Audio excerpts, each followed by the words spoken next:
frog mouth. Oh, this guy's very educated today. So most people will automatically say owl. He does look a little bit like an owl, and he is nocturnal like an owl. But the main difference between a frog mouth and an owl, see Mo's little feet here? They're not going to catch anything. So owls are birds of prey, they're raptors, and they have nice big talons for catching things. So little Mo's not going to catch anything with his feet, he actually uses his beak.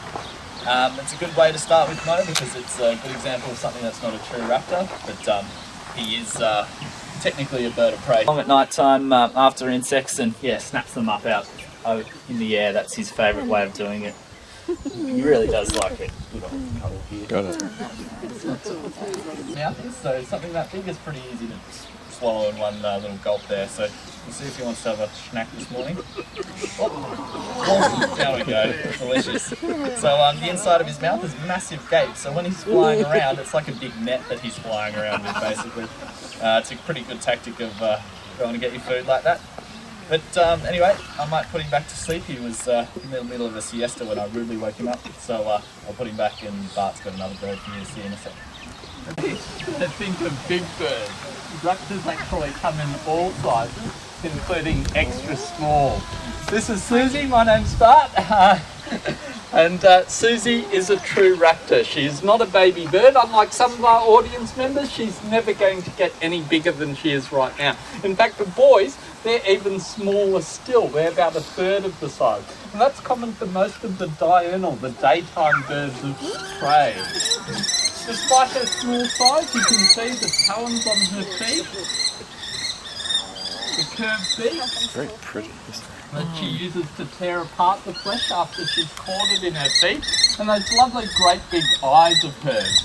Much better than our eyes, they can see in ways that we can't see. They can actually see in ultraviolet light, so they can see little urine tracks of creatures. Don't be scared, that goes on your left hand, and if you make a fist by closing your fingers, all you have to do is pretend to be a tree. Trees aren't scared of birds, right? So there'll be wings fluttering. No, you're a tree, mate. Trees don't So you can come back here so everyone can see it.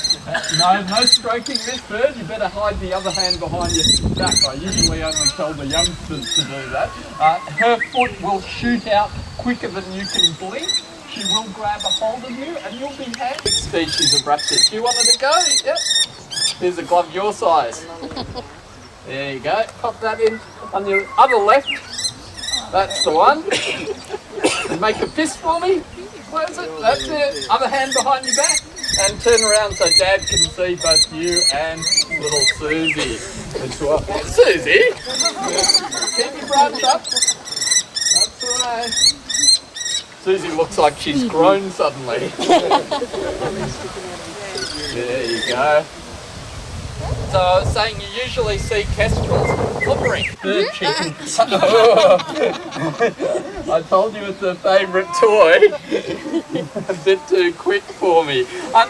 Kestrels hunt crickets and grasshoppers. Flying insects are on the menu for them as well. Susie, flying insect for you. Oh, here you go. Very good eye-foot coordination. I like to exercise our birds. Not that easy for you. Like to do a little bit of work. Susie, come on. So she wouldn't get her bird straight away. Lovely little swoop for her. See how she went up high? Thought she was going to get that one. She did get that one. As soon as she catches it, she spreads her wings out, she fans her tail, she's hiding her food from all of your eyes. She doesn't know if you've eaten breakfast or not, she's not going to take any chances. It also means that if her flying around attracted a bigger predator, they're not going to be able to steal her food either. And obviously in summertime, when the grass is brown, not only does her food disappear, but she disappears as well. Come up here. Yes, I know, Susie. That mantling behaviour, incidentally, starts in the nest when the kestrels are just babies. As soon as Mum and Dad bring food for her, she hides her food. She doesn't even let her brothers and sisters have any. I'm sure that doesn't happen in anyone's family here. No barking, our same family. Very close. Think smaller. Boobook owl, good work. So this is the smallest owl in Australia. Little boo, there's boobooks found all over Australia. Wherever there are trees, you'll find boobooks. Really common sound during the night, that little mopoke sound, that's also their name. Boobook, it's classic little owl food. Now Boo here was actually hand raised by a little girl, and he's very, very friendly. So if any smaller audience members wants to come out and have a go, would you like to come meet Boo? Would you like to have a go? Yeah, come up if you like. I love the enthusiasm. Alright.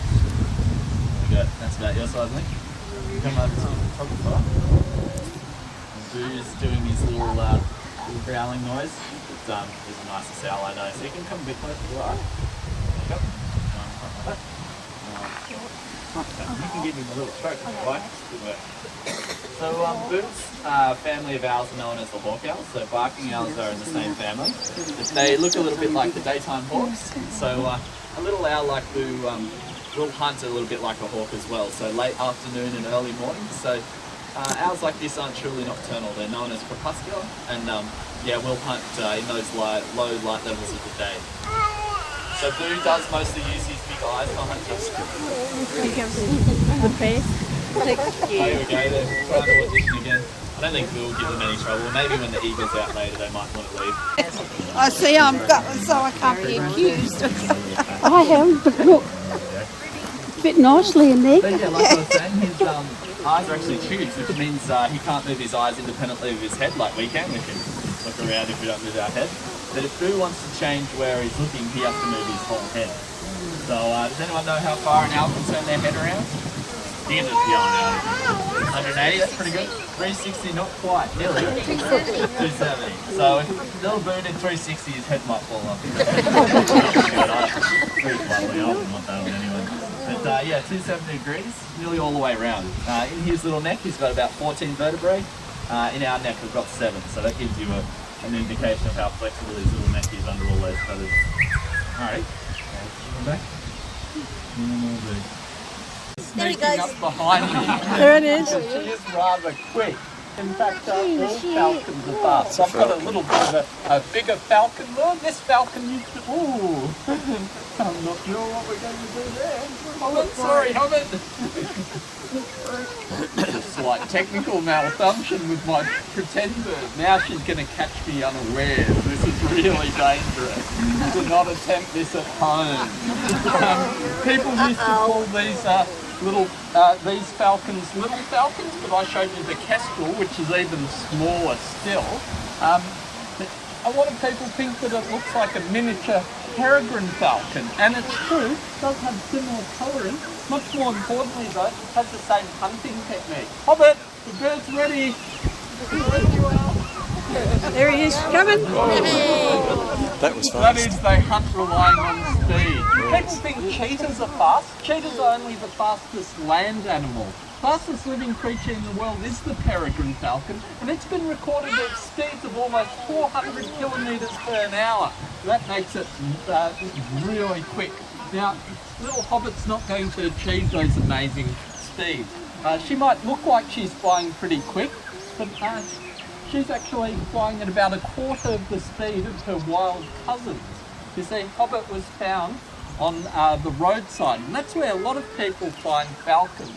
Sometimes when they're chasing their prey, they're going so quick they might fly into a fence wire or a power line. Much more commonly though, it's cars running into them. Most common injury is the broken wings. Now it takes time for broken bones to heal. In the 5 to 8 weeks of captivity, they can lose up to 85% of their muscle tone. So before releasing them into the wild, we have to make sure that they're fit and healthy. And flying a bird to a lure like this is a great way of exercising them. It's necessary for a falcon to bind onto its prey. Sometimes they're going so quickly, they just need to shove out their foot and punch the bird out of the sky.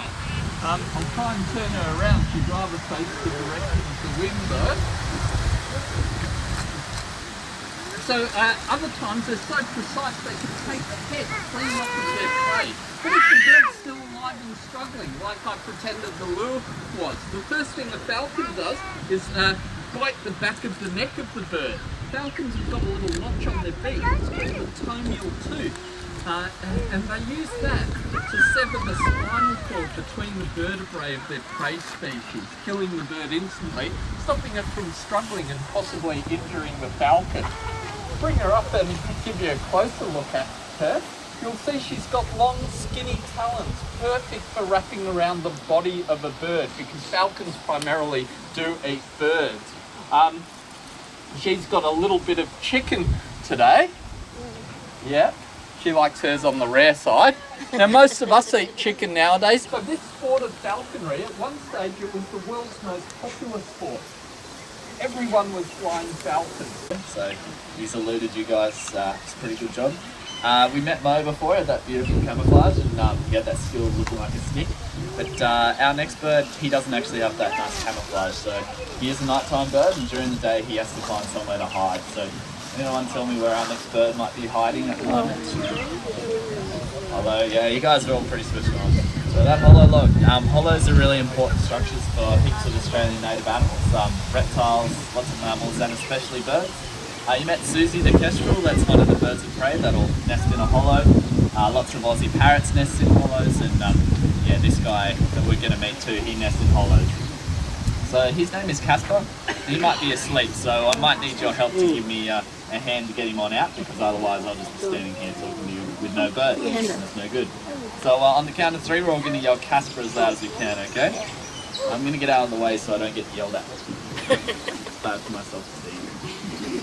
Alrighty, so we've got a camera, it makes for a nice shot as Casper comes on out. So, yeah, is everyone ready? Yes. Alright, 1, 2, 3, go! So it's a bit of a crosswind today, so he's going to look nice. Does anyone know what type of owl Casper is here? Barn owl. Well done. So an eastern barn owl. Actually, our subspecies of a barn owl, they're found all over the world. Over in Europe, they're a bit darker and they can be a little bit bigger as well, but the most successful owl species in the world is the owl. Now, he's actually a very friendly owl, and he likes to visit people on their laps, and especially in the front row. So if you're in the front row and you don't want an owl visiting your lap, you're in the wrong spot. Okay, so we might start over this in the back of your hand if you like. So you'll notice that if you get to have a pat of Casper, he's actually even softer than Mo. So he actually operates in the dead of night. He's truly nocturnal owl. He knows how to get paid. It's a good tactic. So yeah, they hunt in the dead of night. So they don't use their eyes like the hawk owls, like little boo. He actually uses his ears, but you actually can't see his ears. They're hidden underneath his feathers.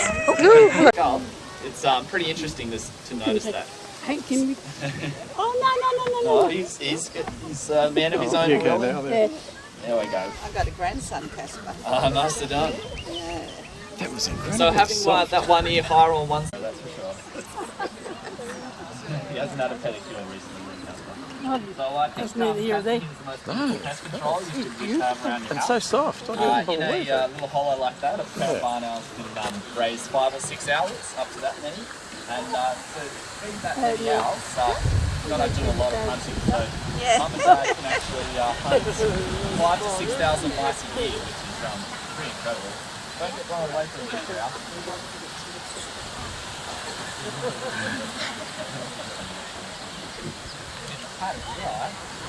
Another little silent adaptation he has, if you look at the edges of his wings, right at the back there, you can see it actually looks a bit like a comb. So daytime birds like parrots and ravens don't have that. Come on, I'll go. Don't shift it. Come on. That disrupts the wind as it's going through, and you won't hear that whoosh when he's flying. So he's completely adapted to silent flight. Even his feet have some feathers on them, not many, but he's using listening as well.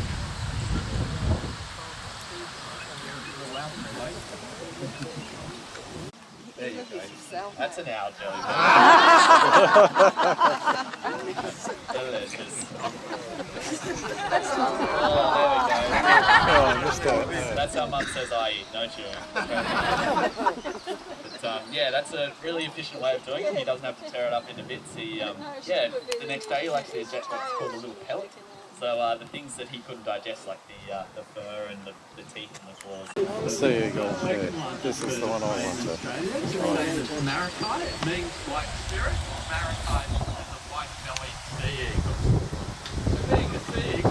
find them along the coastline. Trying to put that down on the ground. I've got mine down here. All the way even up to Papua New Guinea, in fact.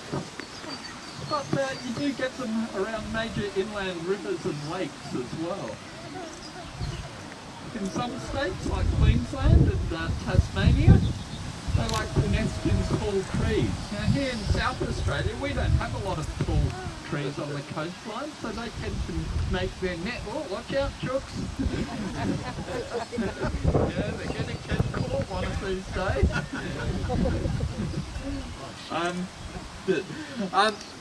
So if they find a suitable location, they'll use it. Okay, here you go. Back you go. Go up that one. Some of their nest sites have been in continuous use for hundreds of years, but in the last couple of 100 years, come on, there you go. In the last couple of 100 years, European Australians have spread over the coastline. Since we like to holiday and live around the coast, this brings us increasingly into contact with sea eagles on their nest sites.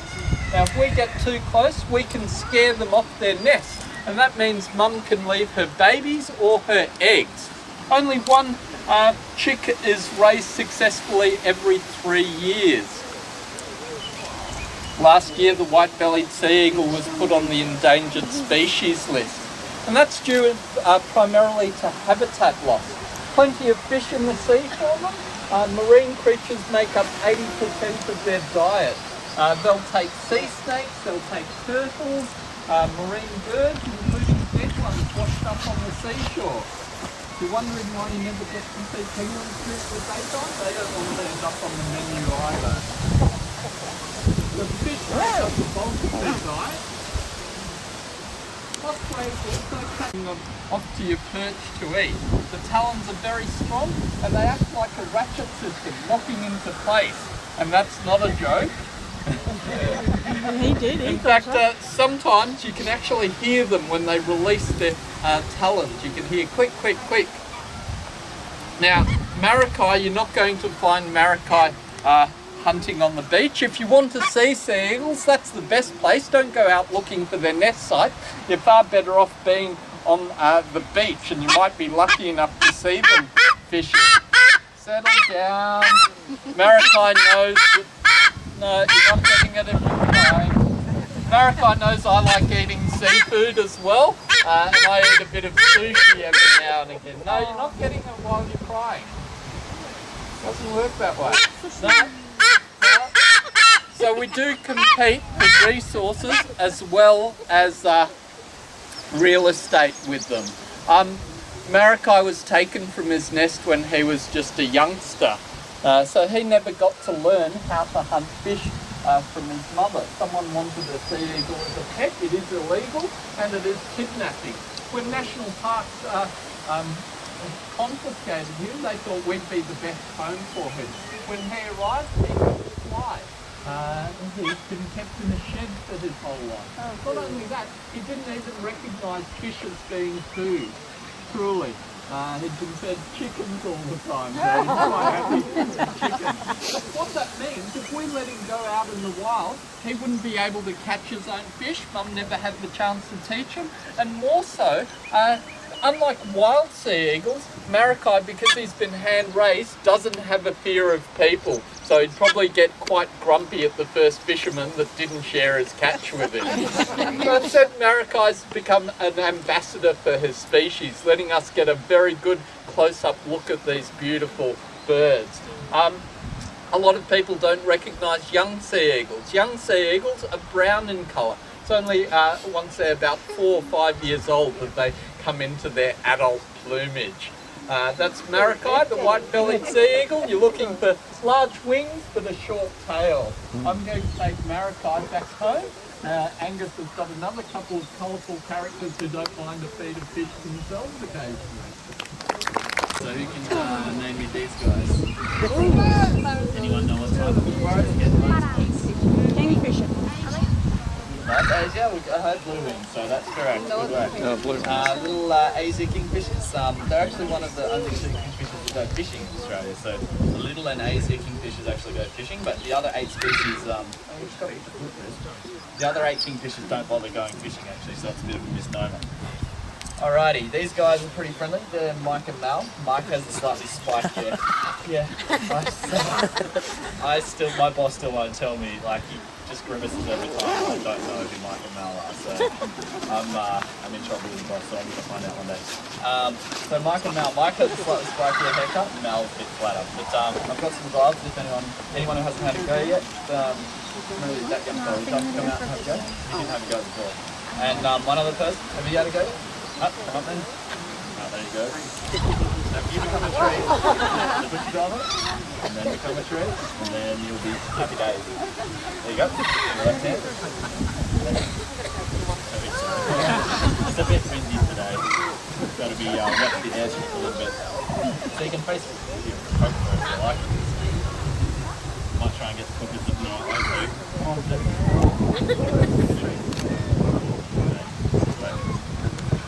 Alright, so blue wing kookaburras, yeah, they're the tropical version of laughing kookaburras.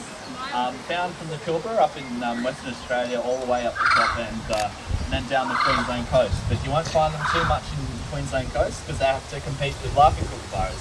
And laughing kookaburras are a bit bigger and therefore a bit meaner. If you're a kookaburra, you're usually pretty mean to other kookaburras, unless you do in your family. These two are family, so they do everything together. Does anyone know why kookaburras laugh? Funny. I had a lady say to me the other day that they were laughing at humanity, and I was like, ooh, that's a bit dark. That could have a point, I suppose. Yeah, they actually do it for territory. So it's no laughing matter, really. It's a very serious job. They're telling, they're telling all the other kookaburras that this is their territory and back off our territory. Would anyone else like to have a go? You want to come up? Inbreeding's not good for any animal, so these guys actually go kidnapping. Pretty dastardly. I only found this out a few weeks ago, but it's pretty interesting. Sometimes one of the adult members will go over to another enemy kookaburra's place. They'll distract the older ones, take them over to some other part and have a fight with them, and then one of the other kookaburras will come in, pick up one of the young ones and take it back to their own family. So, yeah, very dastardly. They won't eat them or anything like that, it's just purely change up their family. Oh, this is coming serious. Creme de la creme. This one's not going on anyone's knee. You've already had it on your knee. This is our largest bird of prey. This is Nellie. You probably recognise that Nellie is an eagle. What you might not know is we have 3 types of eagles here in Australia. Showed you Maracay, the white-bellied sea eagle. We also have a little eagle. This is not a little eagle. She gets her name from this very long, distinctly shaped tail. She is, of course, a wedge-tailed eagle. Yes. If there's any doubt at all, are you going to show people your wings, Nellie? With a wingspan between 2.4 to 2.7 metres, it makes it the largest wingspan of any eagle in the world. Often you see them with their wings spread out as they're soaring. Now when an eagle soars, it doesn't need to flap its wings, since eagles can see in infrared. So they can actually see hot air thermals. They see the temperature gradient, and they use physics to climb and descend. And they can do that from kilometres up in the sky. Now when an eagle's up there flying, Nellie, believe it or not, Nellie actually doesn't normally do shows. This is her first real big audience. Okay. Nellie's only a baby. She's actually just turned 1. What she's trying to do is face into the wind, otherwise she gets a big tailwind behind her and unbalances. Yeah, it's okay. It's okay. Cool down. Relax. There we go. No running. There, you trip over or you get her excited. I was saying when an eagle's up there soaring, it's actually hunting. They can hunt from a great distance because they have got phenomenal eyesight, being able to see about 4 times the distance we can see and about 7 times the detail. So 1 megapixel, yes, Nellie wants to face into the wind. There, come on then. I know that the audience on that side. We can't help the weather, Nelly. Settle down. Careful. It's okay. Just relax. Yeah, I know. It's okay. Yeah, we actually hand raised Nelly. Yeah, she too was taken from a nest as a youngster. No. Not quite ready for shows, I think. Yeah, we were hoping as her first birthday that she'd be able to. That's okay. Settle down. We'll stay a bit further away. What do you reckon? Not much difference to her. As I was saying, she can see 4 times the distance, 7 times the detail. There, 1 megapixel versus 7 megapixels. Helps you understand how good her eyesight is. Now they hunt a wide variety of different animals. Any idea what a wedge-tailed eagle's favourite animal to hunt is? Sorry, I've just worked out why Nelly is scared. No one told you about the pram. Yeah, I'm sorry, that's our fault. We should have told you no prams down here, and we'd normally ask you to leave at the end there. My apologies. Nelly's gotten very scared by prams. They are very intelligent birds, so they do develop phobias. The rolling of those small wheels is a very unnatural thing, so Nelly's actually spotted that way ahead of me, and that's what she's scared about. And there was a good reason, wasn't there? Yeah. It's okay. So definitely don't move the pram until I've left with her. Thank you. Sorry about that. So what's their favourite animal to hunt? Rabbit? Rabbit, absolutely. Rabbits come top of the list. In fact, in the north of Australia, it's 100% rabbit diet. But they'll take foxes, feral cats, snakes, all feature on their diet. Here on Kangaroo Island, we don't have rabbits or foxes, but we do have a lot of eagles, and they don't go hungry. Their favourite animals to hunt on the island are wallabies. But a fully grown eagle can take a full-size kangaroo. And some of us are only Joey size. But why are you going to spend your time and energy hunting if you can find something that's already prepared for you? Now, we don't have vultures in Australia. Wedge-tailed eagles perform a really important role. They help to clean up weak, sick, dead or dying animals.